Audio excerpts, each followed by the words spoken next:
rester à Vichy dans les conditions où il reste après l'occupation allemande, c'est se vouer à l'asservissement. Du reste, le prince, comment il s'appelle, François-Xavier de Bourbon-Parme, qui avait vu le père Pétain en décembre 42, lui entend dire exactement ce qui suit: « Je suis prisonnier, comme ceux d'Allemagne. Je ne peux pas écrire une lettre sans qu'elle soit censurée, je ne peux pas donner un coup de téléphone sans qu'il soit écouté. » Fin de 42, les choses ne se présentent pas tellement bien pour l'Allemagne. Surtout, il va y avoir l'affaire de Stalingrad. Déjà, ils avaient piétiné pas mal, hein. Ils avaient espéré emporter Leningrad, puis emporter Moscou, ni l'un ni l'autre. Et pour Stalingrad, 90 000, enfin, ils sont 90 000 prisonniers, mais il y en avait 110 000 qui étaient encerclés avec le maréchal von Paulus. Et le 31 janvier, si je ne me trompe pas, oui, 30 ou 31 janvier 1943, von Paulus va se rendre.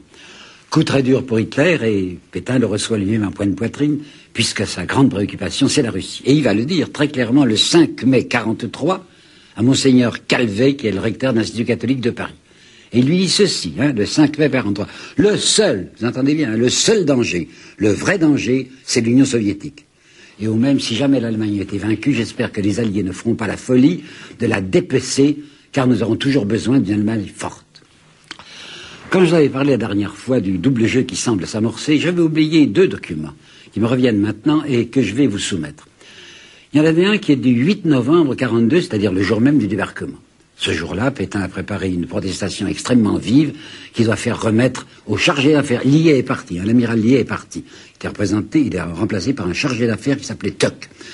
Alors le 8 au soir, Tuck enverra une dépêche à son gouvernement à Washington, racontant qu'il a remis au maréchal Pétain la lettre de protestation du maréchal contre l'agression commise sur le sol français, car à ce moment-là, l'Algérie c'était la France.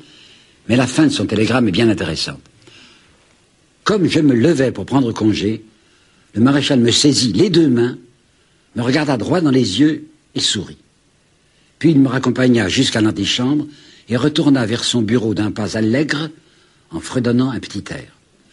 Vous vous rappelez ce que je vous ai dit du pétainisme de l'Afrique du Nord? Quand Pétain va apprendre que Darlan s'est retourné contre lui tout en disant qu'il était avec lui, il n'est pas tellement inquiet, étant donné que Darlan lui-même va dire c'est au nom du maréchal. Le maréchal dira, puis démenti, c'est épouvantable, c'est faux. Mais il sait, le maréchal, qu'il pourrait compter sur une grande partie des colons de l'Afrique du Nord. Il sait qu'en Afrique du Nord, on n'aime pas De Gaulle. Tout ça est intéressant. D'autre part, le message de Noël. Alors ça, c'est le jour de Noël 42. Voici la phrase centrale. Français. En juin 40, je vous avais promis de rester parmi vous. J'ai tenu ma promesse. À l'heure où il semble que la terre manque sous vos pas, levez les yeux vers le ciel. Vous y trouverez alors assez d'étoiles pour placer comme il convient votre espérance. Eh bien, des interprètes officieux, ceci est rapporté par Tourneau, raconteront dans les antichambres de Vichy qu'il faut comprendre étoile au sens des étoiles du drapeau américain. Je ne sais pas ce que vaut cette interprétation, mais elle est possible. Elle n'est pas impossible. Elle n'est pas inadmissible. Le maréchal Pétain, en 43, au printemps de 43, va commencer une campagne discrète auprès d'un certain nombre de gens pour ce qu'il appelle le renversement des alliances. Il lui semble que les Américains sont des gens intelligents, qui ne peuvent pas tout de même soutenir l'épouvantable bolchevisme, et que par conséquent, étant donné les progrès que sont en train d'accomplir les troupes russes, il serait nécessaire de renverser les alliances, c'est-à-dire de s'unir entre Allemands et Américains pour faire barrage contre la Russie. La première fois qu'il en parlera, c'est un prêtre, ça lui paraissait tout à fait indiqué, c'est Monseigneur Chapoulier. Chapoulier, ça vous dit rien, c'était un délégué permanent à Vichy du, comment est-ce qu'on appelle ça, du concile, de la Réunion, enfin du conseil des cardinaux et archevêques de France. Cette haute autorité ecclésiastique estimait, avec raison, qu'il devait avoir un représentant permanent auprès de Vichy, surtout avec un Vichy qui leur attribuait 450 millions par an pour les écoles libres. Monseigneur Chapoulier prendra note de cette remarque du maréchal qui dit qu'il faudra absolument un renversement des alliances, mais le maréchal va beaucoup plus loin et il va s'adresser à qui? Mais à Krug von Nida. Krug von Nida, c'est le consul général des Allemands à Vichy, et 2 fois, en février puis en août, Krug von Nida, du reste, transmettra tout de suite à Berlin, avec quelques surprises, entend le maréchal qui lui dit il faudrait que nous fassions une réconciliation entre les Américains et les Allemands pour lutter contre l'épouvantable péril bolchevique. 2 observations à vous présenter à ce sujet. J'apprends également dans ce livre de Raymond Tourneau, si intéressant, que Pilegola, qui a dirigé les affaires étrangères suisses, aurait été tout à fait d'accord. Et que Pie XII en particulier, Pie XII qui avait une horreur du bolchevisme, méditait les mêmes pensées. Il s'était dit, mais si on pouvait réconcilier les Allemands et les Américains, ce serait tout à fait excellent. Le maréchal n'arrive pas à trouver encore d'écho suffisant du côté des Allemands, mais il ne désespère pas. En tout cas, ne rien faire qui puisse gêner le travail des Allemands en France, puisque je vous le disais à la fin de mon dernier exposé, ce sont eux qui le soutiennent. Si bien que les malheureux officiers de l'armée qui a été dissoute, vous savez, la petite armée d'armistice, donc Pétain sait très bien qu'il faut les surveiller parce qu'ils ont préparé des dépôts d'armes secrets, reçoivent de sa part l'ordre de, sous peine de mort, vous entendez bien, sous peine de mort, il faut déclarer aux Allemands les dépôts d'armes que vous auriez ou que vous connaîtriez. C'est-à-dire votre devoir est de livrer aux Allemands ce qui pourrait servir à une reprise des offensives contre eux. Pourquoi fait-il ça? Nous l'avons vu la semaine dernière, enfin la dernière fois. C'est un homme qui est uniquement préoccupé, qui est tendu vers l'application de sa politique intérieure. Alors on va le voir pendant un certain nombre de gestes que je vais vous rappeler. Lettre à Hitler du 5 décembre 42, visite de Laval à Hitler du 19 décembre 42, nouvelle visite de Laval à Hitler le 18 mai 43. Le maréchal chaque fois Laval sera chargé par le maréchal chaque fois de demander à Hitler des moyens de faire obéir les Français. Il voudrait qu'on lui restitue, il y a déjà ces 25 000 gardes mobiles, mais qu'on lui restitue des forces, je ne dis pas des forces militaires, mais enfin du moins des forces armées, qui lui permettraient de contrôler la situation. Et voici ce qu'il va dire le 29 avril 43, par écrit, au chancelier Hitler. Ma politique de collaboration ne peut être couronnée de succès sans le concours d'un ordre intérieur assuré. Rien ne peut être construit dans le sens que je souhaite, l'ordre international, sans la garantie d'un ordre intérieur. Il faut rendre à la France le sens de la discipline. Ce qui me permet déjà de vous indiquer, le maréchal se rend bien compte que la discipline est mal obéie en France. Je ne suis pas prêt à tolérer que quiconque en France m'empêche de poursuivre la rénovation intérieure du pays selon le programme que j'ai défini. Vous savez là, je crois que cette phrase est à double tranchant. Je veux dire qu'elle vise deux groupes de gens. Elle vise d'une part les résistants, enfin ceux qui n'admettent pas sa révolution nationale. Mais je crois qu'elle vise aussi le groupe des ultra-parisiens. Vous n'en avez pas encore parlé, c'est de même intéressant. Autour de garçons comme Déa en particulier, et comme Doriot, il y avait à Paris des ultra-collabos. Des gens qui auraient voulu, et vous allez voir qu'ils vont le faire en 1944, qui auraient voulu une alliance militaire entre la France et le Reich. Ces gens s'appuient sur ce qu'ils estiment être social dans le national-socialisme. C'est assez vrai. Hitler avait fait pas mal pour la classe ouvrière, c'est tout à fait exact, comme Mussolini était le premier qui avait accordé les congés payés que la France mettra 10 ans, grâce à la Blum seulement, mettra 10 ans à accepter sur son sol. Alors les gens de Paris disent d'une part, c'est pas une véritable collaboration qui se produit à Vichy, et d'autre part, du point de vue social, c'est de la régression. Notez bien qu'un homme comme Laval est très inquiet de ce qui se passe autour de Doriot et de Déa. Il a peur que les Allemands ne substituent à sa propre personne, qui est pourtant bien dévouée, ce groupe terrible des Parisiens. Mais là, il a tort de s'inquiéter, et le maréchal aurait bien tort aussi de se troubler, étant donné qu'Hitler tient tellement à la présence du maréchal et à son prestige pour faire obéir les Français, que des ordres seront donnés par Hitler à la presse parisienne de ne jamais attaquer la personne même du maréchal. Vous vous rappelez que le maréchal, après l'affaire de Dieppe, qui était du mois d'août 1942, avait demandé à Hitler la possibilité de garnir de soldats français un des créneaux du mur de l'Atlantique. Il disait ça durait du côté de l'Aquitaine, ce qui n'était pas très menaçant. Hitler avait écarté cette proposition, et la seule collaboration militaire française qu'il autorisera, c'est du côté de la Tunisie.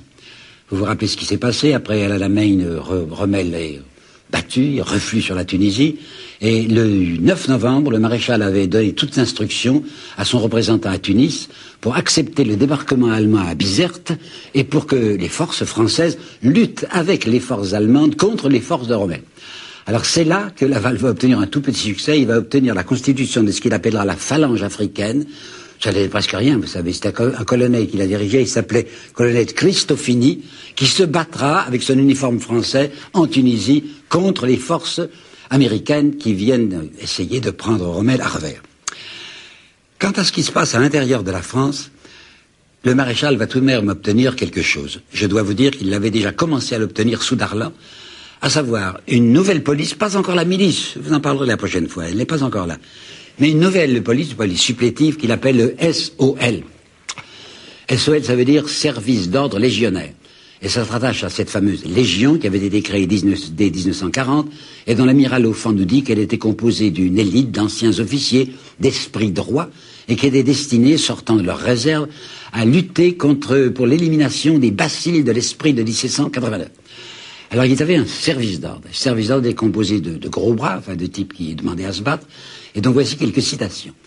Leur serment était le suivant.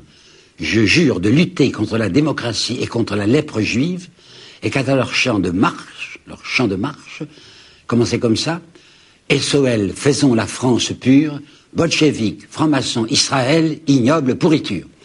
Eh bien ça, c'est déjà la préparation de ce que nous allons voir apparaître, surtout au début de 1944, mais préparé dès 1943, qui s'appellera l'épouvantable milice. J'ajoute, et c'est des documents nouveaux qui viennent de nous parvenir, que le maréchal avait 2 points à l'intérieur de la France sur lesquels il pouvait s'appuyer pour sa lutte contre ceux qu'il appelait les terroristes et qui n'étaient d'autres que les résistants. Il avait d'une part Jacques Chevalier.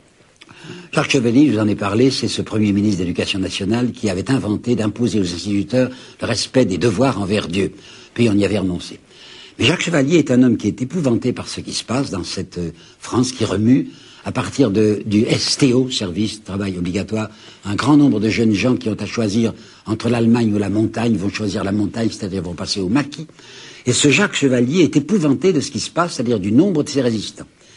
Et M. Tournou a révélé une lettre de Jacques Chevalier du 2 août 1943, un ami à lui que je ne connais pas, qui s'appelle Georges Hiller, où il lui dit « Il faut organiser dans ma région, c'est la région de Grenoble, des contre-maquis.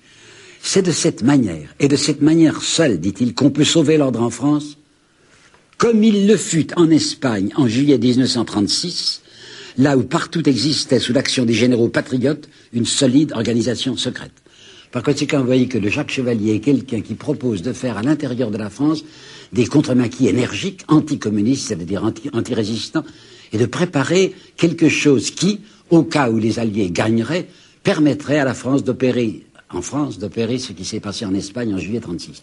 1. 2. Vous avez maintenant à l'intérieur des officiers patriotes dont je vous ai parlé, qui subsistaient dans cette armée dissoute, quelque chose qui va s'appeler bientôt l'armée secrète, c'est-à-dire un certain nombre de résistants très réels, de patriotes très réels, mais avant tout anticommunistes. Et je sais maintenant qu'un certain nombre de ces groupements de l'armée secrète se vanteront, vous m'entendez bien, se vanteront plus tard, d'avoir exterminé un certain nombre de terroristes ou d'anarchistes. On n'emploie pas le mot communiste, qui serait de même compromettant, on les appellera des terroristes et des anarchistes, mais il faut savoir que l'armée secrète est tellement peu de gauche, est tellement peu en faveur de ce que De Gaulle avait annoncé dès le 1er avril 1943, à savoir une immense révolution sociale à l'intérieur de la France, que dans cette armée secrète elle-même, vous avez des gens qui luttent contre le communisme. Pétain en est réduit à manœuvrer, étant donné que la situation devient de plus en plus mauvaise au cours de l'année 1918-1943, qu'on verra en particulier le débarquement en Sicile, puis le débarquement en Italie des troupes américaines et des troupes françaises. On verra Mussolini tomber, Mussolini se réfugier, vous le savez, après son incarcération rapide et sa délivrance par Sikorsky. Scorzeni. On le verra établir dans l'Italie du Nord un régime nazi et fasciste. Mais enfin, la situation tourne tellement mal que le maréchal est en train de se préoccuper d'un mouvement qui le rapprocherait des Alliés. Il va le faire en 2 temps. En avril 1948, il médite de congédier son Laval. Il avait rétabli Laval dans ses prérogatives de dauphin qui avait été d'abord en 1940 tel, puis qui avait perdu son delphinat lorsque Darlan lui avait succédé, mais qui a retrouvé son delphinat, c'est-à-dire qu'il doit être le successeur du maréchal s'il se trouvait empêché, à partir du 18 avril 1943. Eh bien, en avril 1943, le maréchal médite de se débarrasser de Laval et de faire un mouvement qui le rapprocherait des Alliés, car il sait que Roosevelt parle de Laval en l'appelant ce putois puant. Je ne sais pas s'il a eu l'imprudence d'en parler autour de lui. Toujours est-il que Abetz, l'ambassadeur allemand à Paris, va avertir Ribbentrop des dispositions secrètes que le maréchal semble vouloir prendre pour se débarrasser de Laval. Alors, le 28 avril 1943, Hitler explose. Et il écrit au maréchal. Il n'entre pas dans mes intentions de laisser mettre en question, par un retour d'incidents analogues à ceux du 13 décembre 40, lorsque le maréchal avait expédié Laval hors de chez lui, la continuité de la politique établie entre la France et les puissances de l'Axe. Le malheureux Pétain recule tout de suite. Et dans sa réponse, qui est du lendemain, qui est du 29 avril, il affecte la stupeur. Et il dit, ce n'est pas sans surprise, je dois l'avouer, que j'apprends vos alarmes, et tiens à vous assurer immédiatement, monsieur le chancelier, qu'elles sont sans fondement. Ça, c'est d'avril. Nous arrivons maintenant à novembre, et la situation se précise de plus en plus, la menace d'une victoire alliée semble s'indiquer comme d'une certitude. Alors cette fois, le maréchal va aller bien au-delà, il va préparer une réforme constitutionnelle. Une réforme constitutionnelle qui va très loin. Vous savez qu'il était anti-parlementaire fondamentalement, qu'il avait fondé sa politique de Vichy dès le 10 juillet 1940 sur la disparition de toute représentation nationale, qu'il détestait l'Assemblée nationale, et tout à coup, en novembre 1943, il prépare une réforme constitutionnelle qui comporterait une réunion de cette Assemblée nationale elle-même. D'autre part, toujours d'une manière très secrète, mais les Allemands apprennent tout, puisqu'il vous avez, il a dit à Bourbon-Parme, tout ce que je fais est connu des Allemands. Il a préparé également, à la place d'un seul personnage, à la place de Laval, qui aurait aidé son dauphin s'il avait disparu, un collège. Et ce collège doit comprendre l'amiral Auffin au premier rang. Et l'amiral Auffin a démissionné. Comme vous savez, il n'est plus secrétaire d'État à la marine. Il n'est rien, il est un simple citoyen. Mais il a la confiance du maréchal. Et dans ce collège exécutif, si vous voulez, qui représenterait le maréchal s'il était empêché, vous avez Auffin. Vous avez Boutillier, ça vous dit rien. Boutillier, c'était son ministre des Finances, et était quelqu'un qui avait été très dévoué au maréchal. Il y avait Caous, figurez-vous, c'est un président, il était procureur général à Riom, et puis il y avait finalement Végan. Cependant, le maréchal a toujours été très dur à l'égard de Végan, il n'a pas protesté lorsqu'on l'a arrêté, mais il a l'intention maintenant de le reprendre auprès de lui. L'Allemagne le sait. Par quels moyens, je n'en sais rien. Cette fois, ce n'est pas Hitler qui va se prononcer, c'est Ribbentrop qui va envoyer le 29 novembre 1943 à Pétain une lettre dramatique. Donc, ce 29 novembre 1943, Ribbentrop, par ordre d'Hitler, écrit ce qui suit au maréchal. Comment vous osez envisager de rendre des pouvoirs à ce Parlement qui nous a déclaré la guerre en septembre 1939, après, écoutez bien, après les assurances solennelles de paix échangées entre l'Allemagne et la France le 6 décembre 1938. Si je me permets d'insister sur cette date, c'est que, vous vous rappelez parfaitement, que Bonnet, qui était ministre français des Affaires étrangères, deux mois après Munich, avait osé, je dis bien, avait osé inviter Ribbentrop à Paris. On avait fait une réception magnifique au Quai d'Orsay, excluant tout ce qui pouvait ressembler à une odeur juive, et il n'y avait pas de protocole. Je le sais par monsieur Chauvel, qui a été mon chef à Berne, et qui était à ce moment-là déjà au Quai d'Orsay, qui m'avait dit chose très curieuse, il n'y a pas eu de protocole rédigé sur les entretiens qui se sont déroulés secrètement entre monsieur de Ribbentrop et monsieur Bonnet. Or, nous apprenons par cette lettre de Ribbentrop du 29 novembre 1943 qu'il y avait eu assurance solennelle de paix échangée entre l'Allemagne et la France de 6 décembre 1938, les assurances solennelles de paix signifiant, de la part de Bonnet, vous avez déjà dévoré la Tchécoslovaquie, eh bien nous fermerons les yeux. Si vous voulez attaquer la Pologne, nous fermerons les yeux aussi. C'est-à-dire main libre à l'Allemagne du côté de l'Est. Je poursuis la lettre de Ribbentrop. Le gouvernement du Reich doit repousser avec indignation, comme une prétention inadmissible, le projet du chef de l'État français de remettre en fonction une pareille assemblée. Puis dans la lettre, des accusations vraiment très injustes à l'égard de Pétain qui n'aurait pas fait la politique de collaboration suffisante. Le gouvernement du Reich a observé avec une réserve toujours croissante les difficultés constantes que vous avez opposées à l'application d'une politique de collaboration véritable. Ça, c'est un peu raide étant donné tout ce que le maréchal avait accepté, surtout de la part de Darlan.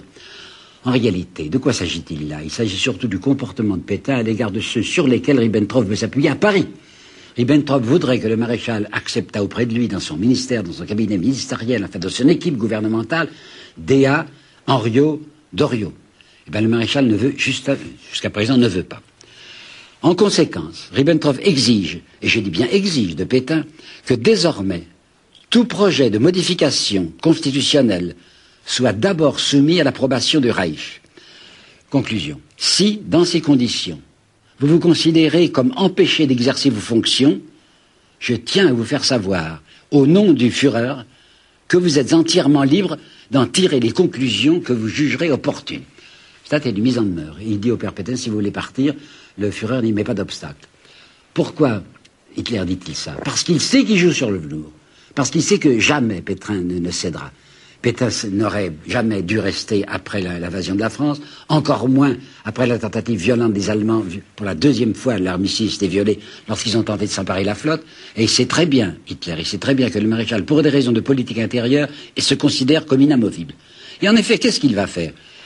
Figurez-vous qu'il avait envahi Gross-Tarzu, ça c'est encore une de ses révélations de Tourneau. Gross-Tarzu, vous vous rappelez, Gross-Tarzu, c'est un colonel d'aviation qui était avec lui déjà à Madrid et qu'il avait attaché à son cabinet militaire. En secret, le maréchal avait envoyé Gross-Tarzu à Lisbonne pour prendre contact avec l'ambassade américaine à Lisbonne.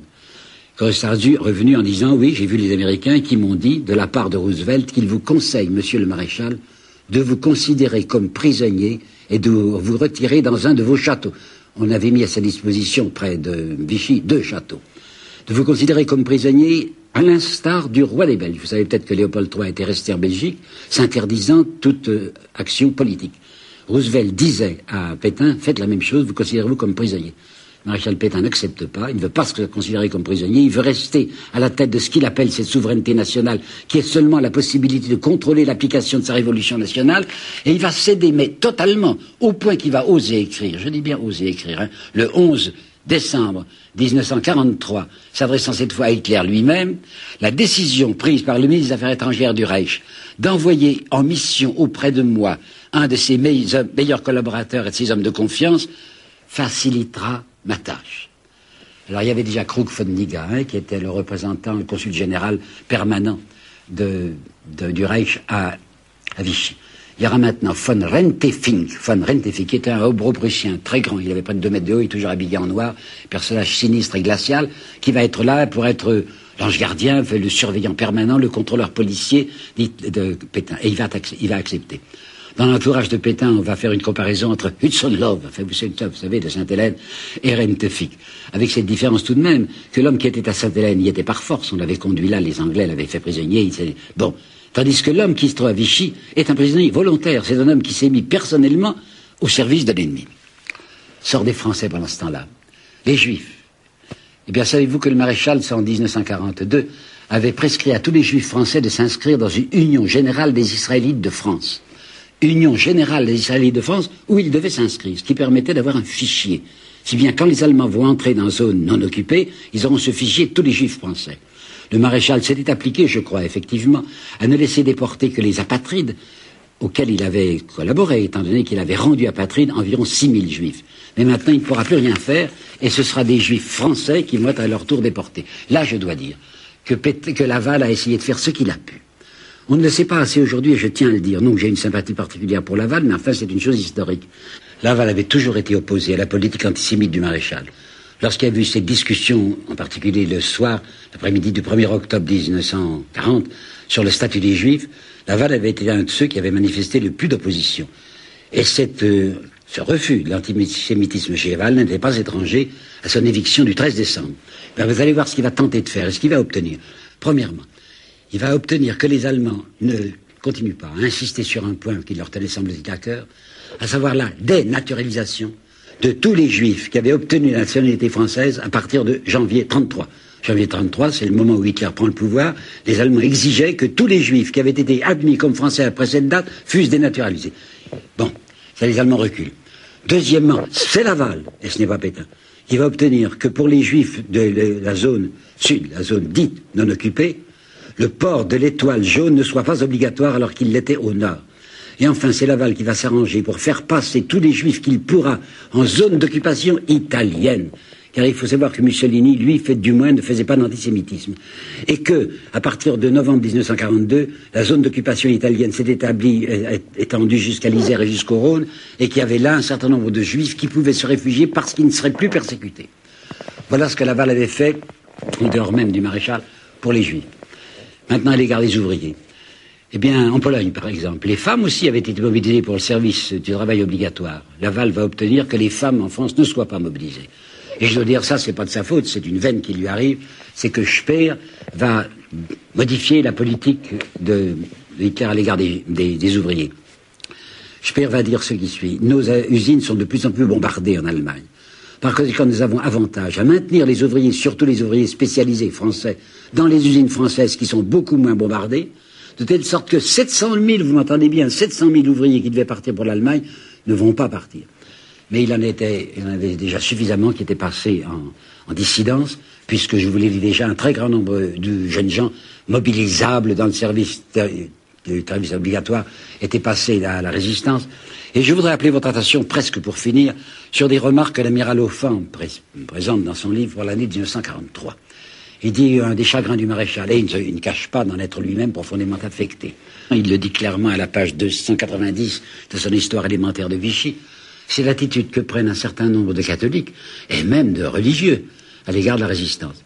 En 1941 en particulier, on peut dire que tout l'épiscopat était ravi du gouvernement Pétain.